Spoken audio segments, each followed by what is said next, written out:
Um, my name is Lola Nicole, and I kind of hate that I majored in engineering. So let's rewind the story and start from the jump. So, growing up, I've always loved art. It was just one of those things that allowed me to always express myself. And a lot of times people think that the creative directing started when I was in high school, leading into college, but it actually started when I was much, much younger than that. So I went to private school, um, and in private school, um, my mom was like pretty sick.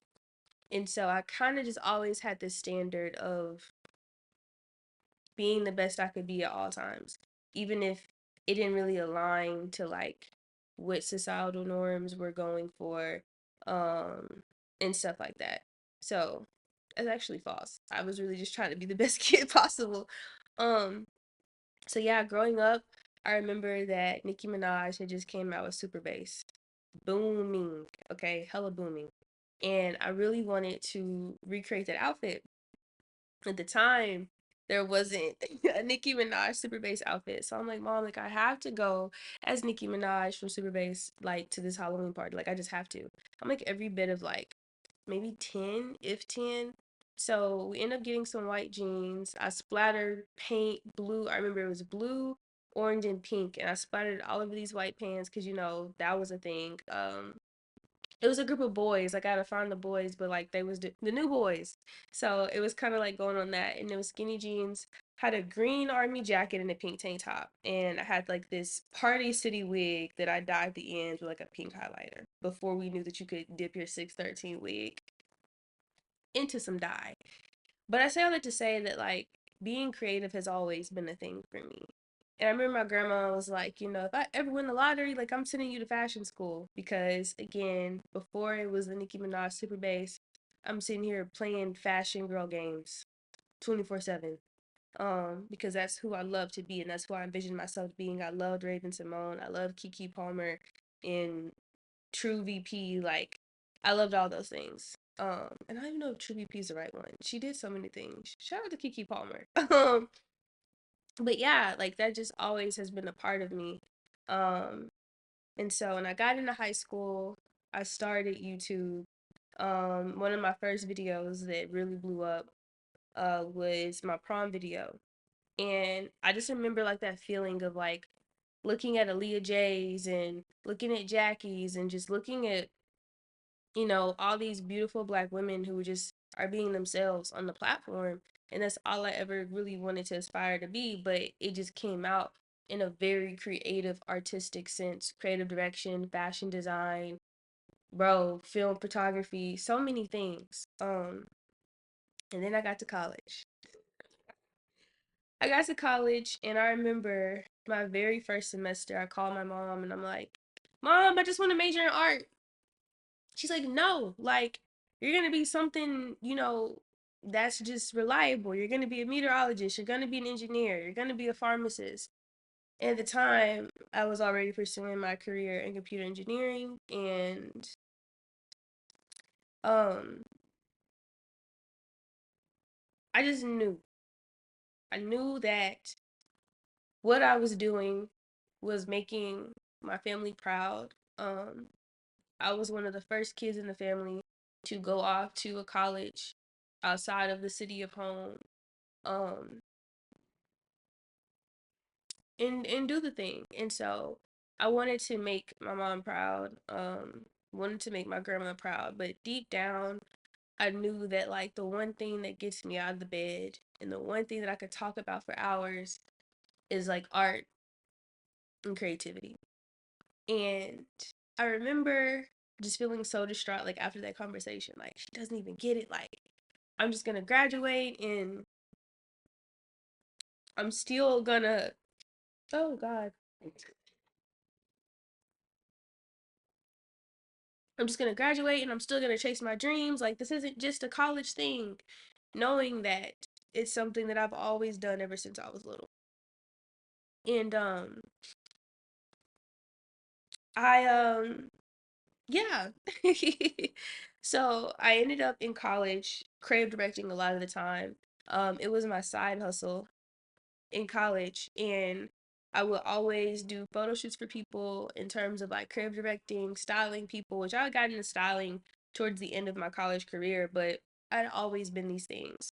And so I made money off that in college. And I remember I had a terrible semester. Like, full transparency moment, I'm a very smart girl, but that semester the GPA was a 1 point something, just because I was just so mentally out of it and sad because I knew that what I was chasing was not going to be something that was going to fulfill me. No matter who it satisfied, it didn't necessarily satisfy me. And I will tell you that when you start chasing something that is not meant for you, God will make it so unbearably uncomfortable. And that semester was really a struggle on my mental health. And I will say that engineering is not an easy thing. You know, everybody that knows when they go to school for engineering, it's not an easy thing. And it's very hard on you mentally. And they tell you that there's a reward at the end of it. You'll be an engineer, you have this accreditation, you're smart, the money's there, which also was why I wanted to be able to have something to fund my dreams, which is pretty accurate. But we'll get to that later. So, yeah. And so I remember like I was like, I'm not gonna crave direct, I'm not gonna do anything fashion related. And the time I was also doing makeup, I'm like, I'm not doing the makeup, I'm just gonna go. And it was the worst semester I ever had. I cut out partying, I strictly studied, and I still had the worst semester I ever had. And that's because I wasn't fulfilled really. The creative directing and the art, that is what keeps me sane and keeps me going. And again, God will make things so unbearably uncomfortable if you were going after something that He never intended for you really to go for. And I'm not saying that engineering is something that was not meant for me because I graduated, but it is a thing of it's not my purpose in life. And so, yeah. And I get really emotional thinking about it because people will also just tell you, like, at the end of the time, like, it's okay, like, gonna be an engineer, all this money. When I graduated, I didn't have a job.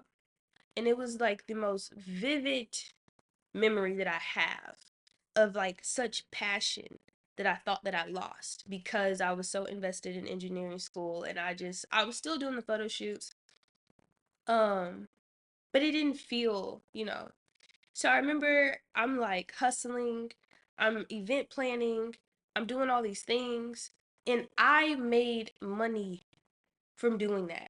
Not a lot, but to be able to move home, still having to restart a clientele, I was making money off crib directing, event planning, styling. I was doing it and I'm like, this is what I want to do for the rest of my whole entire life. And love my mom, but living with your parents and them, pressuring you, you gotta find a job, gotta find a job, student loans are coming, student loans are coming. Um, I had to let that go for the time being.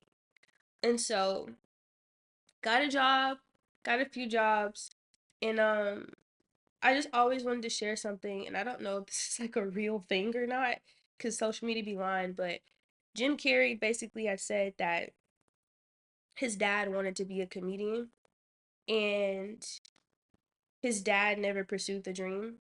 And he stuck with the 9 to 5 route because that security, that 9 to 5 is going to be there. It's not 100% sure that the dream is going to be there.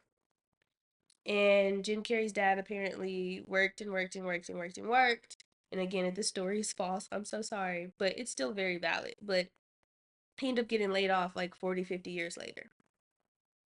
So even that strong, go to school, don't worry about anything else, is not even a given. It's not even a 10 out of 10 for sure gonna happen for you. So Jim Carrey took the opposite route of chasing his dream. And I'm telling you, Jim Carrey, you know exactly who Jim Carrey is. So sometimes I wonder why I didn't just fight for my dream when I was younger.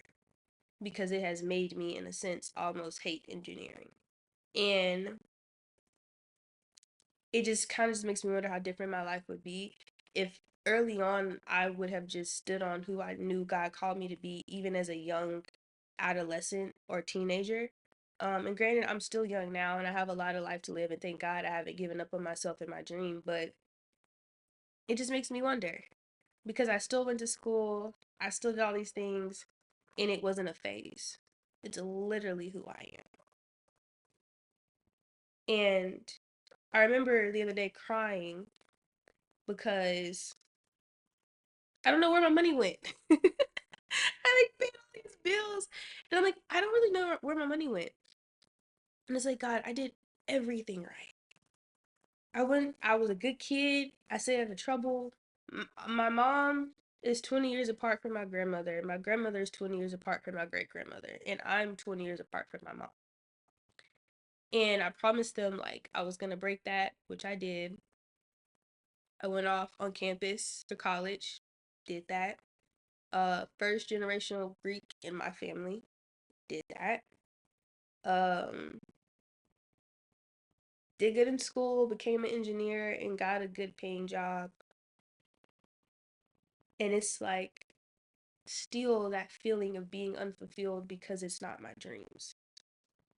And it's like, dang, if I was gonna be living paycheck to paycheck, I kind of low key wish, you know, it would be something that fires me up for real. And it's not saying that I just hate my situation because I don't. It's just that I'm still chasing my dream, which I love, and it's not a bad thing.